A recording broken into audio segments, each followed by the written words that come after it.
குழந்தைங்களுக்கு கதை சொல்லி வளர்க்குறது ரொம்ப முக்கியங்க. கதை கேட்டு வளர்கிற குழந்தைங்க ரொம்ப க்ரியேட்டிவாக திங்க் பண்ணுறதாகவும் பிற்காலத்தில் அவங்க மிகவும் திறமைசாலிகளாகவும் இருப்பதாக ஒரு ரிசர்ச் சொல்லுது. உங்களுக்கு எல்லாத்துக்கும் தெரியும், சத்ரபதி சிவாஜி அவர்கள் மிகப்பெரிய ஒரு வீரர், மராட்டிய சாம்ராஜ்யத்தை நிறுவியவர். அவரை மாதிரி ஒரு திறமையான ஒரு பேரரசர் நம்ம பார்க்க முடியாது. அவருக்கு அந்த திறமை வந்ததுக்கு காரணம், சின்ன வயசில் அவங்க அம்மா வயிற்றில் இருக்கும்போதே அவங்க அம்மா கதை சொல்ல ஆரம்பிச்சிட்டாங்க அப்படின்றத அவருடைய வரலாறு சொல்லுது. போர்க்களத்துலேயும் சரி, நிறைய நிர்வாகத்துலேயும் சரி, அவரை மாதிரி ஒரு திறமைசாலியான ஒரு அரசரை நம்ம பார்க்க முடியாது. அதே மாதிரி மகாத்மா காந்திஜி அவர்கள் சிறு வயதில் ஒரு ஹரிச்சந்திரா நாடகம் பார்க்குறாரு. அந்த நாடகம் அவருக்கு ரொம்ப இன்ஸ்பிரேஷன் ஆகுது. பொய் சொல்லக்கூடாது, உண்மையை பேசணும், நல்ல விஷயத்தை அவர் அந்த சின்ன வயசில் அந்த ஆள் மனதில் அவருக்கு பதியுது. இதனால் அவர் கடைசி வரைக்கும் அந்த கொள்கையை விட்டு கொடுக்கல. அந்த மாதிரி நம்மளும் நம்ம குழந்தைங்களுக்கு சிறு வயதிலிருந்தே கதைகள் சொல்லி கொடுத்தோம்னா நல்ல பிள்ளைகளாக அவர்கள் வளர நிறைய வாய்ப்பு இருக்குது. நிறைய நீதி கதைகள் இருக்குது. நம்ம எந்த கதை சொன்னாலும் அதில் ஒரு நல்ல நீதியை வைத்து நம்ம அதில் சொல்லி கொடுக்கணும். நிறைய இன்டர்நெட்லேயே, நிறைய வாட்ஸ்அப்பில் நிறைய கதைகள் வருது. இரவு நேரத்தில் தூங்குறதுக்கு முன்னாடி இந்த கதைகள் சொல்லி கொடுக்கும்போது அவங்க ஆள் மனதில் அப்படியே அது பதிஞ்சிடும். குழந்தைங்களுக்கு கதை கேட்கவும் சொல்கிறதுக்கும் ரொம்ப பிடிக்கும். நம்ம கதை சொல்லும்போது நம்ம ரொம்ப எக்ஸ்ப்ரெஷனாக சொல்லணும். எக்ஸ்ப்ரெஷனை தான் இந்த குழந்தைங்க நோட் பண்ணுவாங்க. நம்மளுடைய முக பாவனைகளை ரொம்ப அப்சர்வ் பண்ணுவாங்க. நம்ம கதை சொல்கிறதுக்கு பதிலாக நிறைய பேர் என்ன பண்ணுறாங்க, டிவிலேயோ இல்லை ஒரு லேப்டாப்லேயோ மொபைல்லையோ அந்த கதைகளை போட்டு கொடுத்துட்றாங்க. அவங்க டிவியில் பார்க்குறதுக்கும் நம்ம சொல்கிறதுக்கு என்ன வித்தியாசம்னா, நாம் சொல்லும்போது அவங்க விஷுவலாக அவங்க இமேஜின் பண்ணுவாங்க. ஒரு ராஜா ஒரு ஊரில் இருந்தார், அங்கே நிறைய போர் வீரர்கள் இருந்தாங்க. இந்த மாதிரி சொல்லும்போது அவங்களுடைய வே ஆஃப் திங்கிங் அவங்க டிசைன் பண்ணுவாங்க அந்த இமேஜினேஷனில். இதுவே நம்ம டிவிலேயோ இதில் லேப்டாப்லேயோ மொபைல்லையோ பார்க்கும்போது அவங்க இமேஜினேஷன் பண்ணுறதுக்கு உண்டான வழியே இல்லை, அங்கேயே எல்லாத்தையும் காமிச்சிடுறாங்க. ஸோ எப்போவுமே நம்ம கதை சொல்கிறது தான் ரொம்ப நல்லது.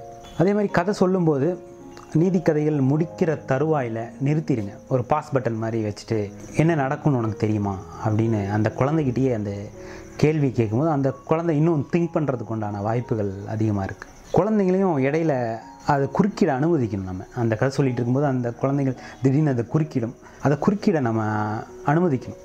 இதனால் அவங்களுடைய கேள்வித்திறன், விஷுவலைசேஷன், க்ரியேட்டிவ் திங்கிங், இந்த மாதிரி நிறைய விஷயம் இம்ப்ரூவ் ஆகுது. ஒரு குழந்தை நல்ல விதமாக நடக்கணும்னா, இல்லை இப்போ எடுத்துக்காட்டால் ஸ்கூலில் குழந்தைங்க ஷேரிங் பண்ணுறது ரொம்ப கம்மியாக இருக்கும். என்னோடது அப்படின்னு எடுத்து வச்சுப்பாங்க. ஸோ அதுக்கு ஒரு நீதி கதையை வச்சு நிறைய கொடுக்கும்போது தான் நமக்கு நிறைய கிடைக்கும் அப்படின்ற மாதிரி ஒரு கதையை அதுக்குள்ளே வச்சு நம்ம அதை சொல்லி கொடுக்கும்போது அந்த குழந்தைங்க அதை எடுத்துக்கிட்டு அது கண்டிப்பாக அதை ஃபாலோ பண்ணுவாங்க. எல்லா குவாலிட்டியும் அந்த குழந்தைகிட்ட நம்ம சொல்லி வளர்க்கலாம். இந்த நல்ல கதைகள் மூலயமா அந்த குழந்தைங்களுக்கு சில கெட்ட குணங்கள்லாம் விட்டு போகும். கோபம், பொறாமை, ஒரு தற்பெருமை, இந்த மாதிரி விஷயங்கள்லாம் இல்லாமல் நாம் பார்த்துக்க முடியும் இந்த சின்ன கதைகள் மூலயமா. என்ன தான் நம்ம சொல்லி அடித்து நம்ம பண்ணும்போது அது நம்ம முன்னாடி வேணால் அந்த குழந்தைங்க நடிக்கலாம். ஆனால் லைஃப் லாங் அந்த குழந்தைங்க ஃபாலோ பண்ணணுன்னா அவங்களுடைய ஆள் மனசில் இந்த விஷயங்கள்லாம் பதியணும். அதுக்கு நீங்கள் தினமும் இரவு அவங்க தூங்குறதுக்கு முன்னாடி அவங்களுக்கு இந்த கதைகள் நம்ம சொல்லி கொடுக்க ஆரம்பிக்கணும். அம்மாவோ அப்பாவோ 2 பேரில் யாரோ ஒருத்தர். இதை நீங்கள் நிறைய பேர் வயிற்றில் இருக்கும்போதே ஆரம்பிச்சிருவாங்க கதை சொல்கிறதுக்கு. இல்லாட்டி ஒரு 3 வயசுலேருந்து ஸ்டார்ட் பண்ணலாம். அந்த கதைகளே ஒரு விடுகதையை வச்சு சொல்லலாம். இல்லை அதை நீ இதை யோசிச்சுட்டு வா, இதுக்கு என்ன, இது எப்படி இந்த கதையை நம்ம முடிக்கலான்னு யோசி அப்படின்னு அந்த குழந்தைகிட்டே அந்த விஷயத்தை விடலாம். அப்படி விடும்போது அந்த குழந்தைகளுக்கு கதை சொல்கிற திறமை இன்னும் மேலும் வளரும். அவங்களுடைய ஃப்யூச்சருக்கு ரொம்ப ஹெல்ப்ஃபுல்லாக இருக்கும். நாளைக்கு ஒரு கம்பெனியை நிர்வாகம் பண்ணுறதுக்கோ இல்லை ஒரு ப்ராப்ளத்தை சால்வ் பண்ணுறதுக்கோ அந்த குழந்தைக்கு இது ரொம்ப ஹெல்ப்ஃபுல்லாக இருக்கும். கதைகள் மூலிமா நம்ம இங்கே எல்லா விஷயத்தையும் அந்த குழந்தைங்களுக்கு கன்வே பண்ணலாம்.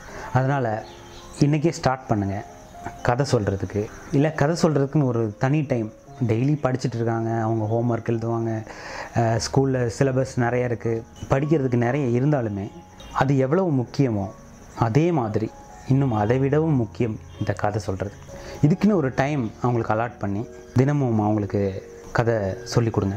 நன்றி.